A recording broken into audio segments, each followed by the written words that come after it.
What is up, ladies and gentlemen? Welcome to Clairvoyance, the Heroes of the Storm show, where we interview players and personalities that are involved in the community. I am Solid Jake, joined by my co-host, Sia Steve. How's it going, man?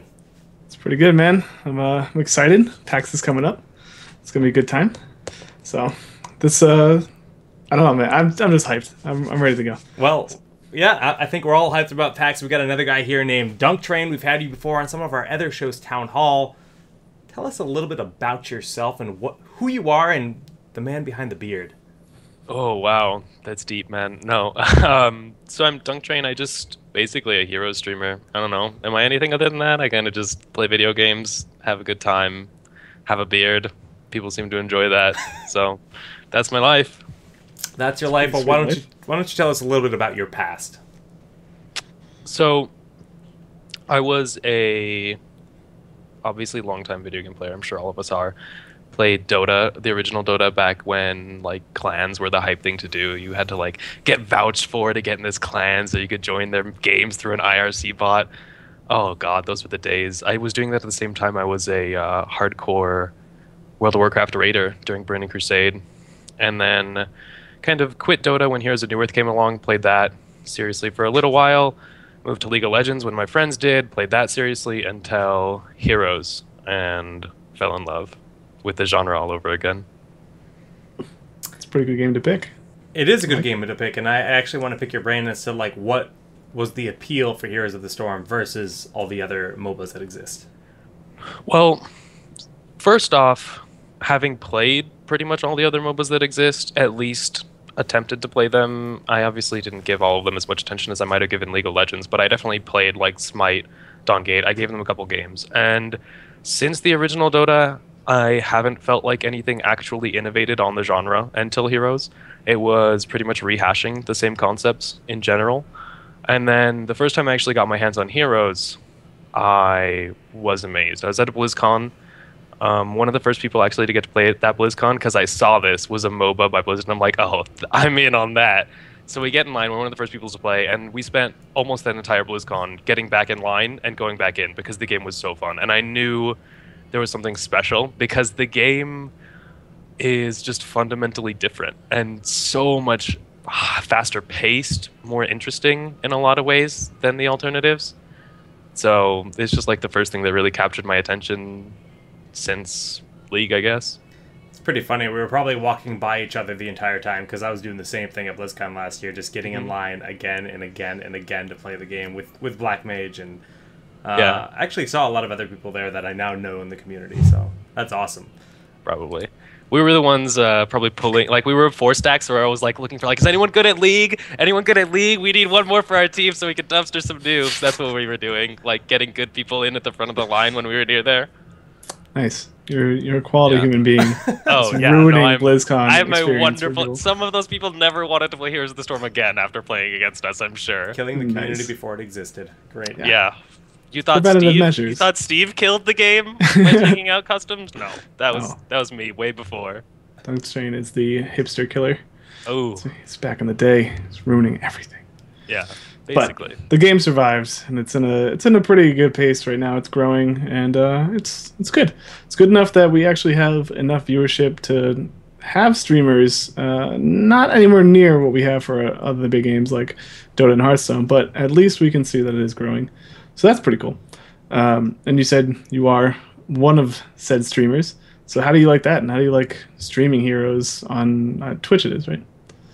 Yeah, I do stream on Twitch, twitch.tv/Dunktrain. I actually really enjoy streaming. I've been streaming for a long time. I streamed League before I streamed Heroes, but I really, really get satisfaction out of seeing people in chat to interact with. I love answering questions and teaching people things. I think a lot of streamers like to play their game how they would play it, and then they just stream, and that's fine. But what I really get out of it is I love teaching people things, and I really enjoy interacting with chat. So every time I see someone come back in my chat and like, dude, I totally loved, you taught me how to do the X in like this Y game and we won, or like anytime somebody was like, oh, I totally followed your build and it was super awesome, like that's really what makes it worth it for me, because I just really love that feedback, like hearing like I made a difference and like somebody got more out of their video games because of me. That's such a sweet feeling.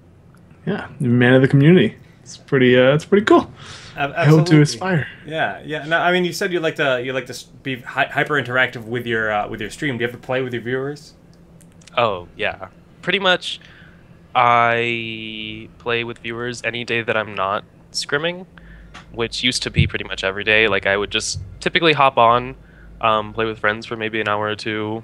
But I don't typically get in voice chat because I think that dilutes the quality of the stream, at least educationally. Yeah. And then after that, move to viewer games.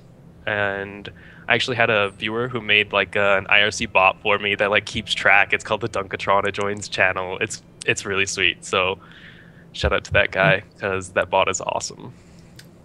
I believe occasionally, sometimes you will turn on Skype and proceed to lose sometimes. multiple games with me and proceed to basically just cry in a corner for about 30 minutes as we lose multiple. But anyways, moving away from terrible times. I distinctly remember something that looked a little bit like that. If maybe you weren't paying attention, it could have seemed like we were losing games. But I just want to clarify that did not occur.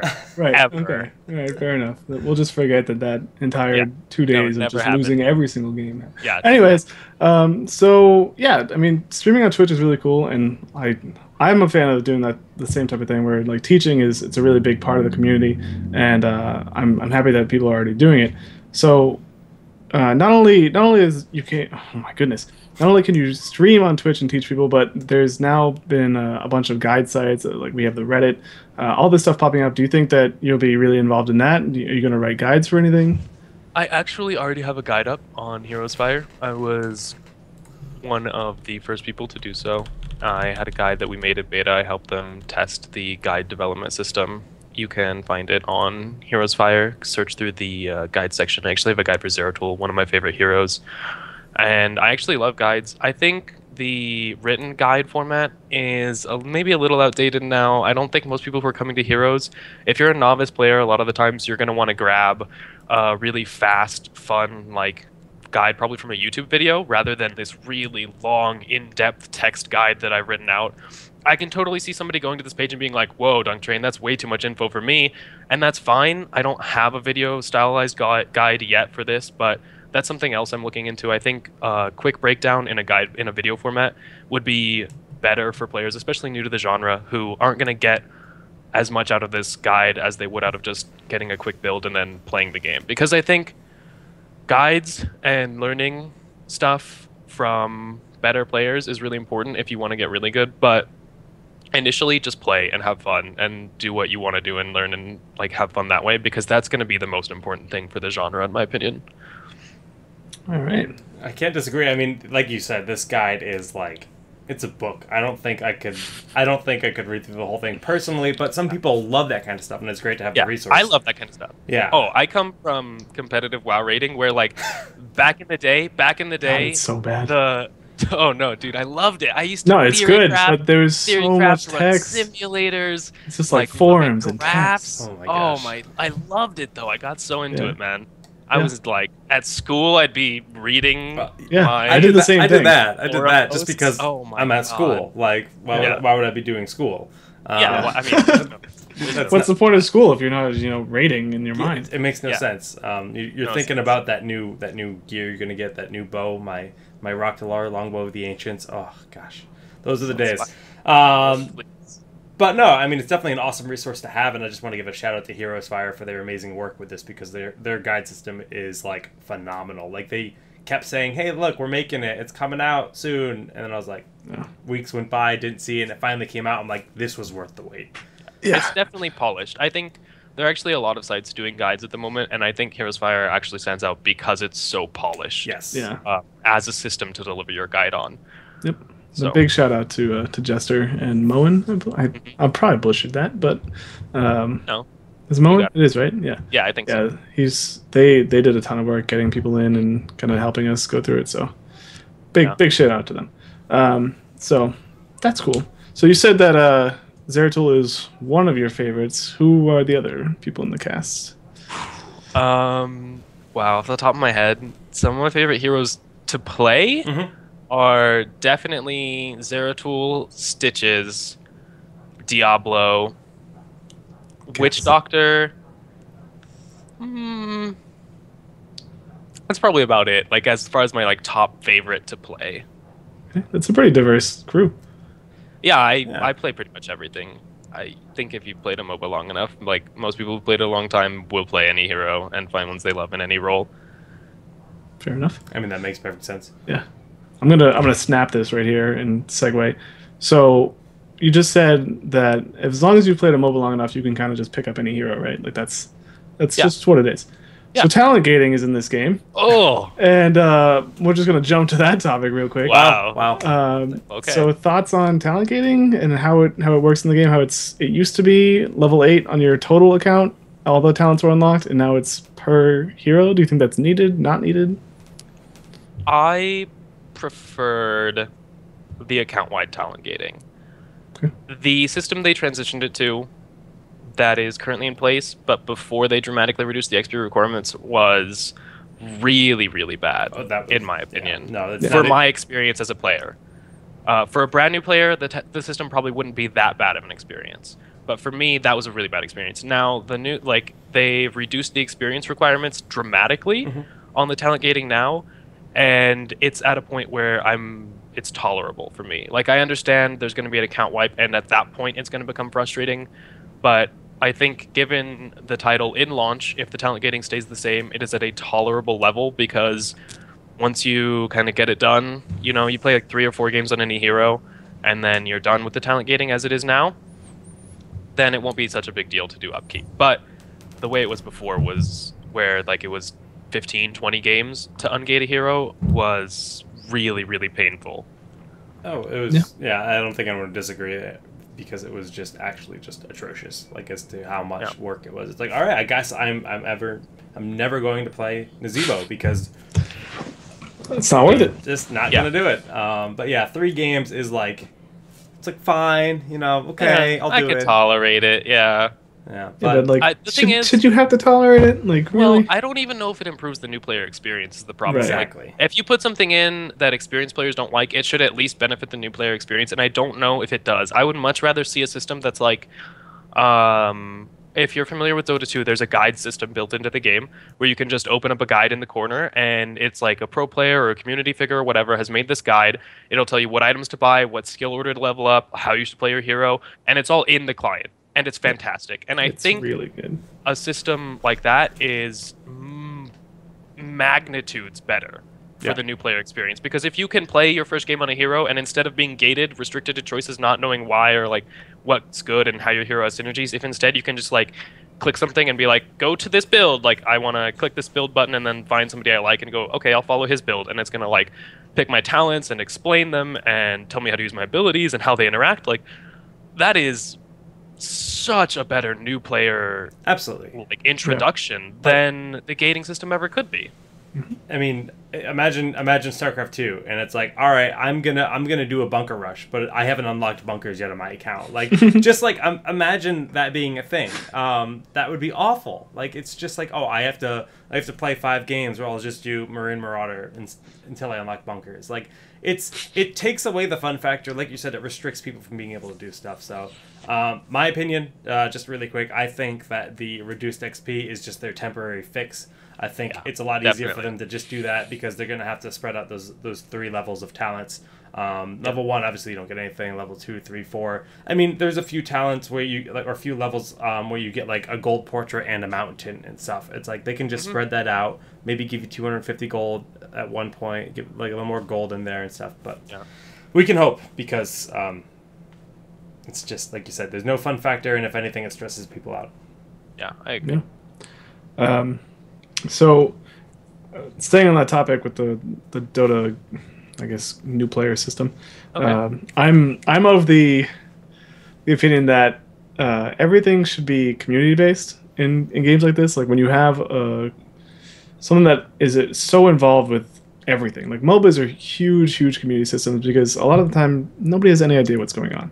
Like, you come into a game, you look at it, and it feels semi-overwhelming. You're like, okay, is there someone somewhere that I can talk to about this? That maybe I can get my foot in the door and I'll be able to keep going. And the thing that I like about the Dota system is that it's all written by people in the community. It's not like Valve's just sat down and was like, hey, want to play as hero and try all this stuff. It's like, no, like at some point, someone sat down and took their time to say, okay, you know what? This. Check this out, try this. And like, it's all just, it's glue for the community. And it's awesome. Like, I love that. And if we could have heroes have something like that, I think it would help like immensely, especially if you could kind of like vote on the system too. Like, oh yeah, this is a great build. Like, a million people have voted this. Like, yeah, try that. Like, that's a really good idea. And I think that Heroes is gonna need something like that to really kick it off, because this game so centers around team play, and it's all about just like being with the people that are playing the game and being a community. So hopefully they do that and talent getting goes away forever. I mean, tons and tons and tons of communities exist and grow and become what they are strictly because of like pillars. I mean, imagine World of Warcraft without Curse. Like, just with like Curse became such a critical part of that game's development and the whole mod culture, and they became a massive organization as a whole. So I think the same kind of philosophy will probably go for Heroes. Not that Heroes will have mods or anything of that extent. I mean, that seems entirely unnecessary, but and I hope it's not a thing. But you know, just some kind of like really strong community culture, and actually based around that. This is like completely. I just thought of it right now. But how do you guys feel about the actual like in-game chat channels, like? Battle.net as a whole, it's pretty restricted. Like in StarCraft 2, you can actually have like a lot of like chats at the bottom of your screen tabbed, and that's always been like a nice thing to do. But like when it comes to like in-game chat channels, the alpha like actual UI, they've revamped pretty much all of the UI except the chat, and the chat just seems like bare bones. Yeah, no, the chat obviously to me seems placeholder at least. I look at a game like WoW that has possibly the most robust chat system I've ever seen. And you're telling me that you're going to leave me with just like a box with some basic channel functionality? I don't think so. That's definitely alpha. Yeah. When real chat functionality comes in, I expect to see it behave like WoW. I want to see my chat box movable. I want to see things filterable into different windows so I can keep track of different conversations. I want to be able to change the background color. I want to put it anywhere on my screen. I want to change the size. I want to make funny font. Like, there's just no reason not to have like a fully robust chat system, at least in the main menu portion of the game, where you spend a meaningful amount of your time, like you're looking for your friends when they're online, you're waiting for a game, stuff like that. You spend a meaningful amount of time there.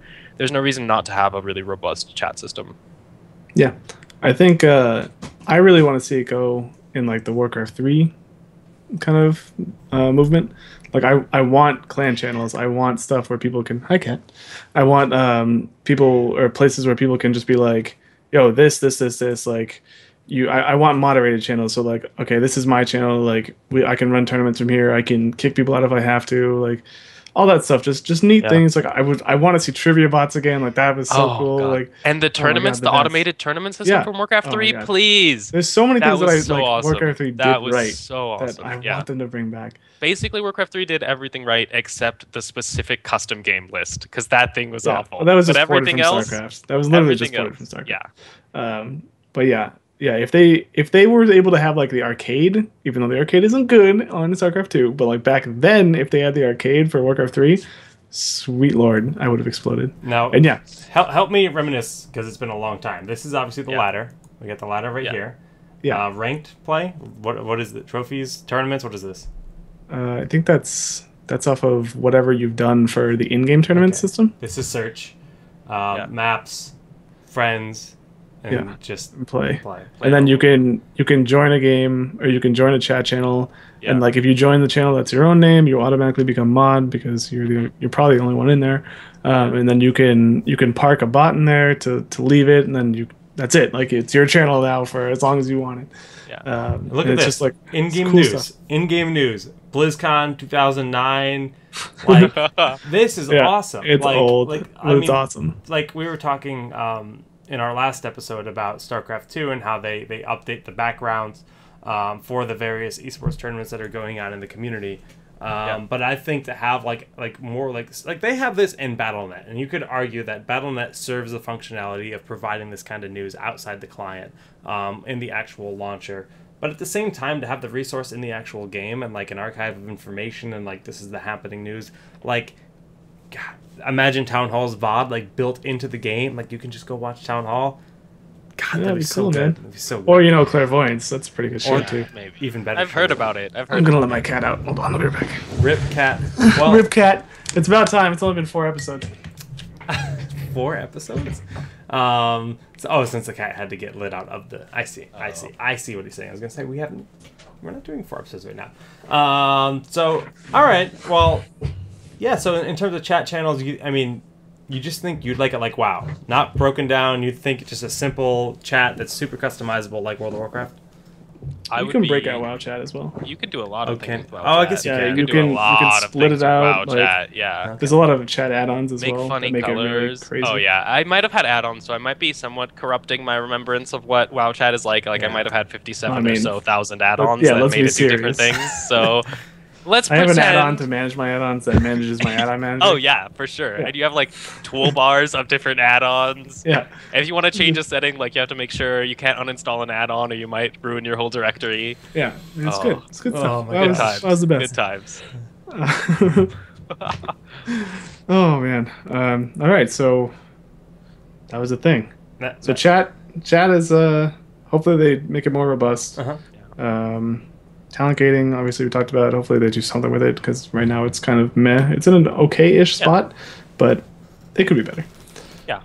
What about the talent system as a whole? Ooh. So, I love the talent system. I think from a game design standpoint, the talent system is probably the most impressive thing that's come to this genre since its inception. I don't think there's even a question that the talent system is so much more fun than competing games progression systems. I think it's just miles. It has at least the potential to be miles and miles and miles better than its competitors. Like if you're telling me like I can choose to like buy some attack damage or maybe I can alter my ability and change the way I actually play, like, oh, I'm such a junkie for that. Please. I don't care about. Don't give me a longsword. Let me blink an extra time or alter the shape of my attack or something. Like that's what I'm looking for. Yeah, I mean it's cool. It definitely brings an entirely new dynamic to something that's 11 years old now. When something did it, like that. AOS came out in what? Like actually, AOS was like 99, 2000, something like that. So it's been a long time. This is an example I like to give a lot, but do you think they should be adding more and more talent options? And to give an example of like altering your ability, like you mentioned, to change the shape of your ability or something. What if entangling roots on Malfurion was actually just a line of roots that goes out in front of him to a target distance, rather than a root that you cast in one location and spreads out? Is that the kind of like flexibility and like alterations of the abilities you want to see with talents and more of that? I do definitely want to see that. The thing is, like, you have to be kind of careful when doing this kind of stuff. If you do things that are too dramatic, you actually can find yourselves in a really closed off like design space, because your characters, when you give them more options in the talent system that change the way their abilities functions, all of a sudden you have these characters where their initial abilities, their base ability set doesn't overlap at all. But then potentially through a talent build, like you end up converging on this generic archetypal hero system.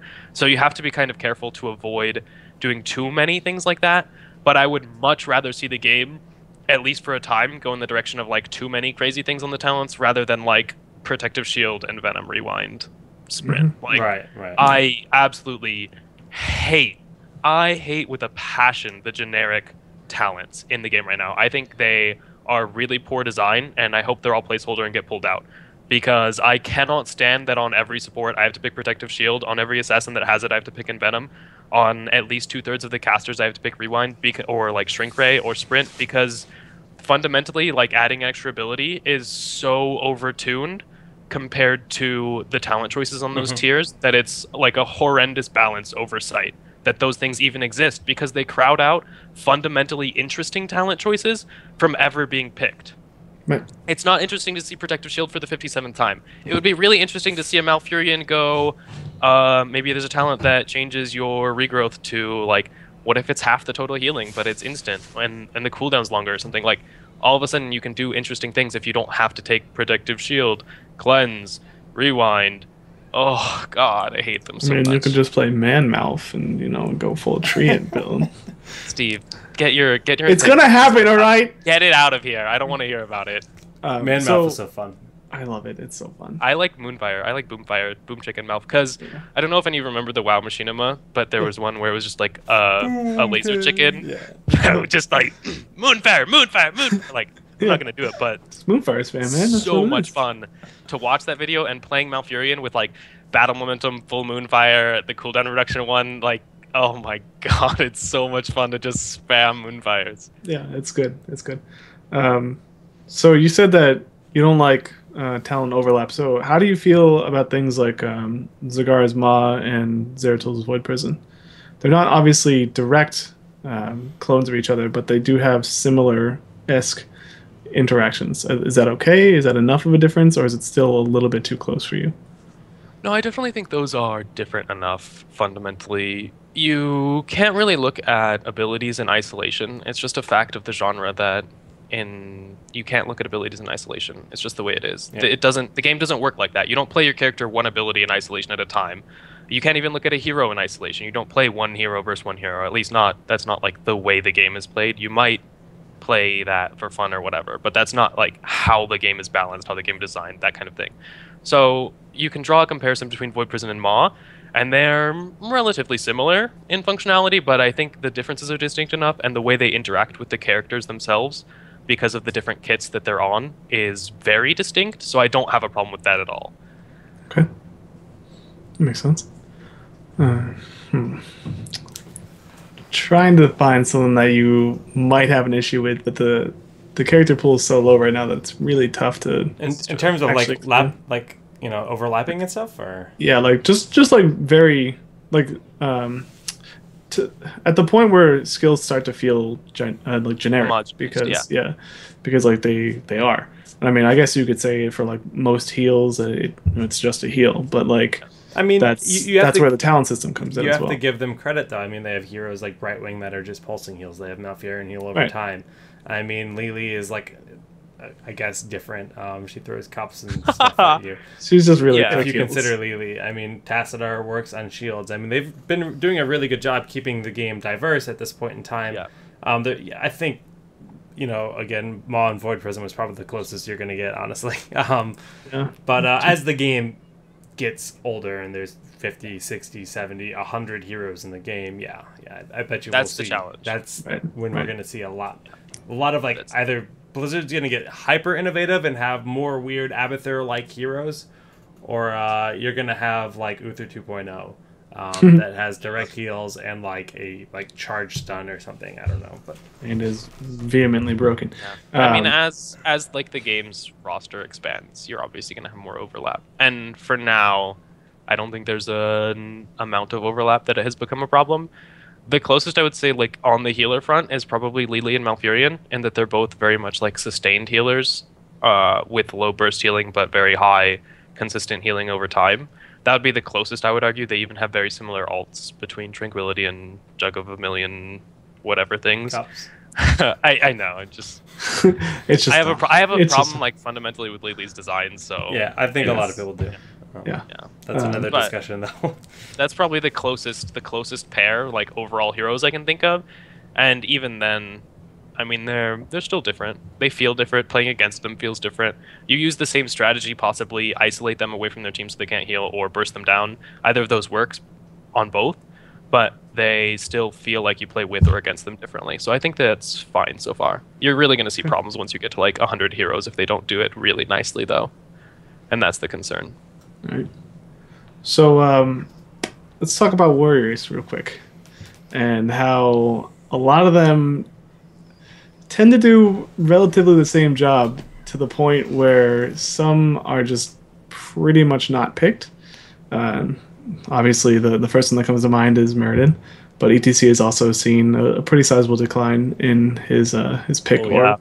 So, what do you like? Why do you think that's the case? Are they trying to accomplish a job that someone else already does better? Are they just bad design? Like, what's the deal? Oh man, this is an interesting question. I think the way you have to look at this is, if we look at a tank like Stitches, for example, they do something that's fundamentally incredibly powerful.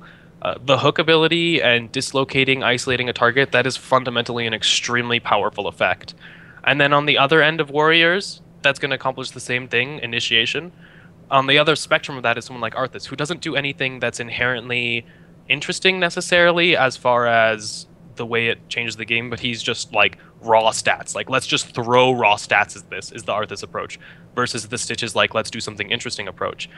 And the problem is probably that you have too many people that don't do something unique and interesting in different ways, like Stitches. Like, you don't have different kinds of Stitches, if that makes sense. Whereas you have like a lot of people, it feels like right now, that are basically ball of stats Arthas or like AoE CC. Arthas also does that. So not only is he a ball of stats, but he's also AoE CC. And you also have Diablo, Barbarian, Uther. I think fundamentally Uther's more like a warrior. Like, as far as I don't really think of it in the like warrior support role thing. I think it's like it's more just like a hard initiator. Yeah, I think of it more as like, what do you do in a team fight is I think the more important dimension of that. So like Stitch is an initiator. And then you look at someone like Mirrodin, that guy can't really be an initiator. He doesn't have the kit. Like, you can maybe do like the cute stun, jump, haymaker in, like maybe you rewind, stun someone behind you, jump out. Like, that's all fine and dandy, but that's way less consistent. And I don't think that they're compensating the heroes that don't do those specific things as well right now. For example, Mirrodin, I don't think he's very good except in really specific situations. Yep. No one would disagree with you. I mean, like, literally no one. Yeah.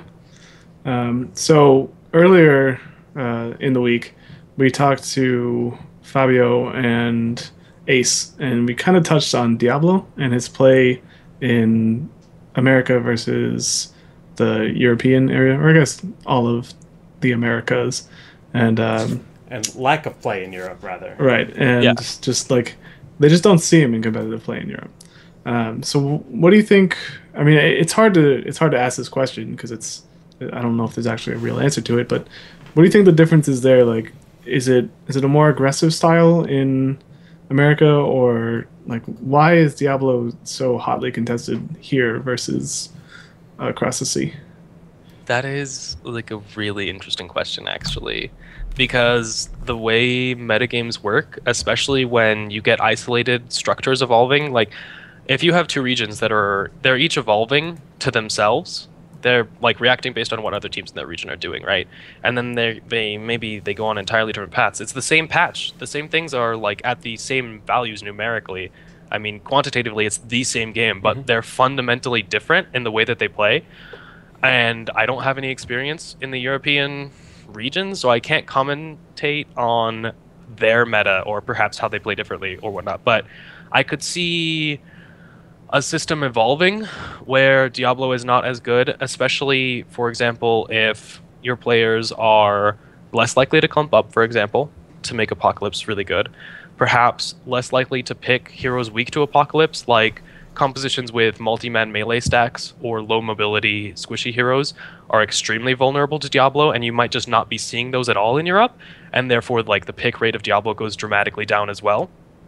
You could be seeing people not interested in trying to go for big combos with the ultimate, which is really what Diablo shines at, is that he has probably the best follow-up initiation ultimate of any hero in the game. I don't think that's really arguable at this point. But maybe you're not seeing a situation where teams feel like they want two initiators on a team. I mean, that has to be a specific team comp at that point. You're looking for not only someone with a primary AoE initiation, but then you also have to pick Diablo up. So now you've got two heroes that you have to have together for Diablo to be good. So I could really easily see a situation arise where Diablo is just not picked that much, especially in a region. Huh. It's very interesting. It's cool. So like let's look into the future a little bit, and we have 3 new heroes that are coming down the road, and we got Chen Stormstout coming up. This is for PAX Prime. Chen Stormstout, Anubarak, and Asmodan. Now, on the topic of heroes, we have 2 warriors in there, Chen, and Anub. You were talking about how Stitches is really interesting because the way he initiates and the way he pulls someone out of the fight, and it's interesting rather than raw stats. How much do you think Anub will actually shift the meta because he's got his burrow charge? It's a really unique way of initiating, and kind of like I think it's going to rock the meta, but like in which way do you think it will? That is a really interesting question. I think because the roster is so small right now, any heroes you introduce that actually do new things that are interesting are gonna like dramatically shift the meta, at least temporarily. We saw Rhaegar, like when he came in, at first it was like nobody picked him up, and then people were like, hey, we can use Odin and Archon and Bloodlust, and then the meta was like, oh god, what do we do? Oh god. And then the meta has adapted, and now like that's not as broken as it was before because people know how to play against it, know how to play with it, that kind of thing. So that's really fascinating. I think Anubarak is going to be really interesting because we're short somewhat on primary AoE initiators. The only real one we have is probably Barbarian, and you don't really want to initiate with her because she's not the tankiest. Unlike other tanks, she doesn't have the best self-heal mechanism. Cough, whirlwind, trash, cough. But You have Kerrigan. It's not a Okay. tank, but she has the AoE and like the. Don't pull get and me everything. started on Kerrigan. Kerrigan Okay. is an abomination She's not in the same current character state. she was. Well, Yeah. it kind of is. I mean, she was Terran, now she's like Zerg, and it's a little bit of abomination. Anyways. Yeah, basically. Might as well be undead at this point, is what you're saying. Yeah, pretty much. I mean, Okay. I think a new rack is actually going to be really interesting. Have we gotten confirmation on exactly the functionality of Burrow Strike? Because that would be really interesting to me. I didn't see that. But I if believe- I'm thinking, sorry. if I'm thinking something like Sand King's Impale Burrow Strike ability, like that'd be really interesting because we don't. That's like a really good setup, and we don't have very many of those yet. As someone who doesn't play League of Legends, can you please just quickly explain what that is? Okay, that was actually a Sand King Dota is hero. Dota, That was so actually a you're Dota awful. hero. You're actually awful at everything. But yeah, go ahead. what he does is he's kind of an initiator, and it's a gap closer, and it moves you from point A to point B, but it also stuns everything that was between those 2 points. And it's really interesting because as your frontline tank, like that's kind of thing you want. Think ETC Power Slide on steroids. Mhm. ETC Power Slide is functionality-wise that same thing, but way worse, which is kind of what you would expect. The difference between like a Dota mechanic and a Heroes mechanic is that Heroes mechanics are on average tuned down just due to the way that they designed the game. But Can't be interrupted ETC either, which is a really big thing. It cannot be interrupted. Sand Kings. Oh yeah, no, it can't can't. be interrupted. Can't. ETC can. So. Yeah, that too. It's also a blink style movement Right. mechanic rather than a dash, which is fundamentally different for experienced players. Yep, you can go under things and all that good stuff, which Anubarak can do. He can go That's under awesome. walls and all that. That's I believe there's a video out there showing it very briefly where it's on Garden, and he goes from the Blues team side. He goes like from their well to the Giants, I believe. Yeah. So like he just goes under that wall, and then I don't know if he actually erupts when he comes up, or if that's another part of Yeah, his. it wasn't very clear to me, like the exact specifics from what bit gameplay we got, but I did see that he has Cocoon, so he at least has some form of heart CC. Oh, there we go. It's right there. Yeah. So it looks like when he goes through and pops up, it does actually. Yeah, unless it it's does actually erupts. unless they shift queued it, which they usually don't do for. No, not for the these video. videos. So Yeah. I'm gonna assume, and I'll be able to tell you this weekend, but it's gonna shake things up for sure. Yeah.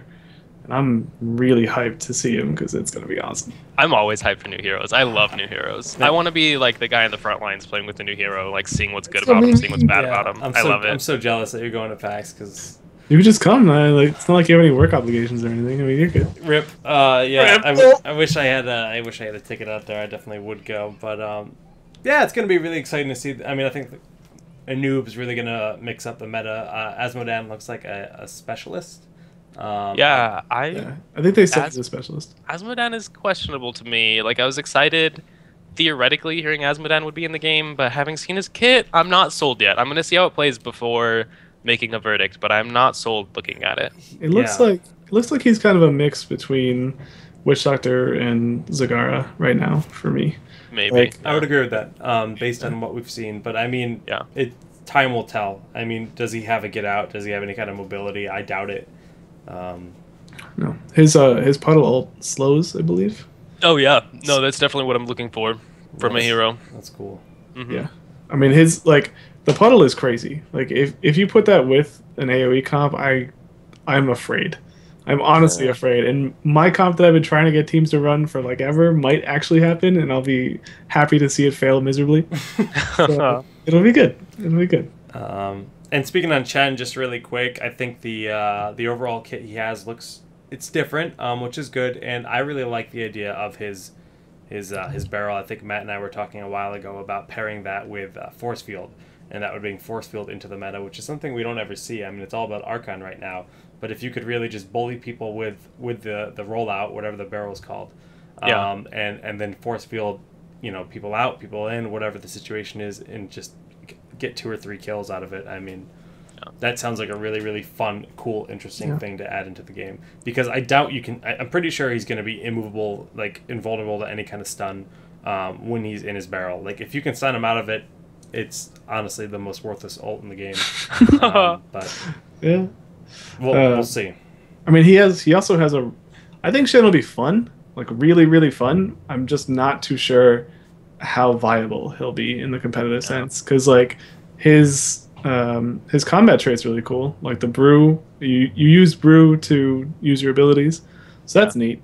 It's kind of like a cooldown based hero, but it has like a secondary system on top of it. It's a little bit different from rage. You have to drink your brew to do certain things, and like it's cool. It's sort of Renekton-esque, kind of like from League. Only you don't have to attack things; you just drink. So I don't know. I'll try to get my hands on him, play a couple games, see what happens, and I mean, give us the download. He could be like Arthas, where he's just got the raw stats. He needs to be in the front line a lot, just doing stuff. He's got the keg he throws, which is an AOE stun. It's a ranged AOE stun. It looks pretty good, honestly. I think they nerfed it to a slow, by the way. It's just a slow. Yeah. Well, I think it puts a debuff and you can light it on fire and then it slows.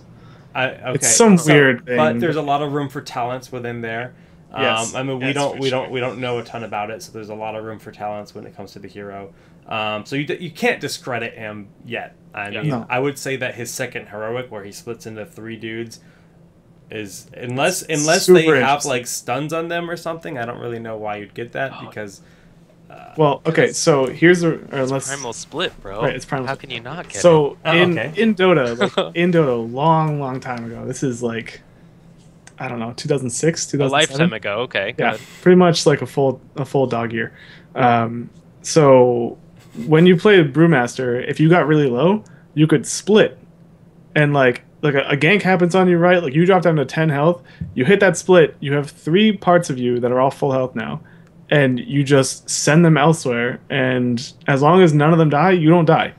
Yeah. And like in Dota, that's really big because you lose gold when you die, and all that good stuff.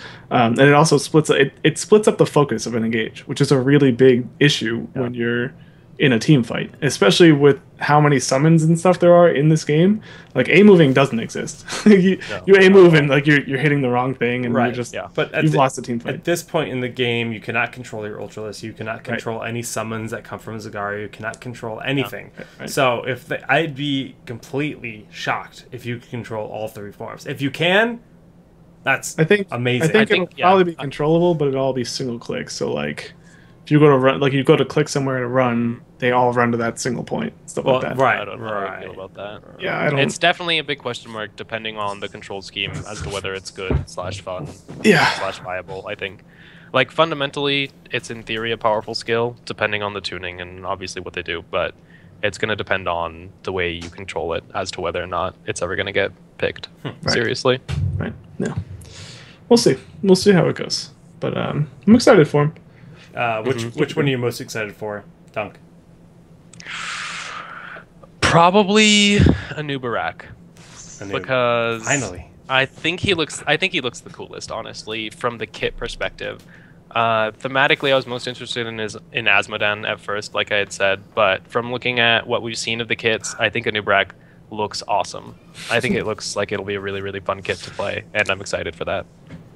Yeah, I think they all have their own merits, but I do think that Anub will probably see the most competitive play.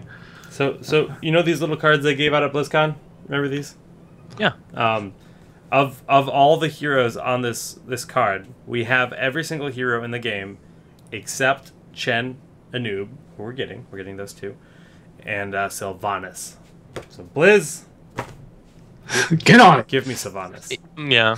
My guess would be Sylvanas. So Sylvanas in some form was in early builds, I think, of like Blizzard Dota at old BlizzCons. Very well. That's a completely different in the very beginning. Okay, yeah, but Yeah. So you start with the kit there, and maybe they're not happy with it, so it keeps like even though they intend for it to be early in release, like if they're not happy with the kit, they hold the hero back, release something else instead. That's what I imagine happened with Sylvanas, because the design post talking about Rhaegar's design and how they initially had the design for Thrall and then abandoned it in favor of giving it to Rhaegar because they didn't feel like it fit Thrall's character well enough.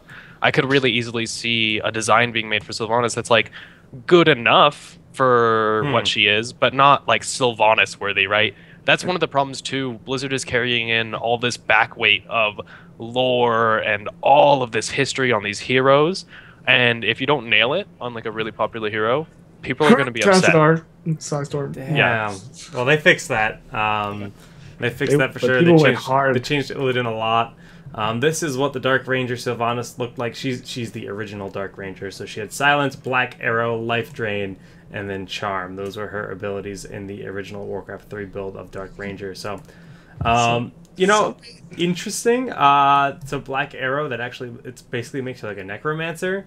I really don't know if we'd get that kind of skeleton mechanic, but that sounds awesome. But between Life Drain and a Silence and stuff, like she sounds scary. Like yeah.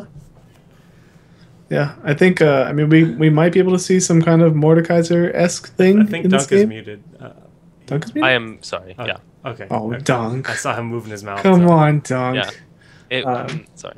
But yeah, I mean, if we had like a Black Arrows for even like an ultimate Black Arrow, like if you kill an enemy hero with your Black Arrow, you get their clone for like 10, 15 seconds. Oh my god. That would be really cool. Oh my god. That would be interesting. Yeah, like I don't know, just something like that. Like there's a lot of things. They have a lot of artistic license that they can kind of like just play around with because I mean they own it, so they can do whatever they want. I can't wait. I can't wait, man. I'm very excited between her and Kilthas and other upcoming heroes. Hopefully by BlizzCon. I can't wait, man. Like Kilthas, Jaina, like Sylvanas, Thrall, like man. There's so many good characters in the WoW universe that I want. Them all. I'm pretty sure we're going to get a big batch of Warlords of Draenor characters to come around the time of the Warlords of Draenor launch. Maybe. I think it's a little early for that. I don't know. Yeah, I don't know. I mean, that's BlizzCon. It's Warlords of Draenor is a week after BlizzCon, so like I could easily see like Garrosh and Gul'dan, or like maybe Jaina and Garrosh, or what variant? I could see Jaina and Garrosh. I could see like a 2-hero like event to to go with the launch of Warlords. Like a pre-purchase thing like they did with Diablo 3 wouldn't be super out of the smart. question. It'd be super smart. I don't see why not. Like it's a great opportunity to push their new game, and I think they released the collector's edition rewards for the game, but I don't think there's anything mentioned about Heroes of the Storm. Yeah, they can add it. Yeah, of course. Yeah, I mean, I'm not saying it's a bad idea. I just think that it's a little early for them to kind of be thinking on that type of stuff. Yeah. I think in the future they 100% will do that because there's no reason not to.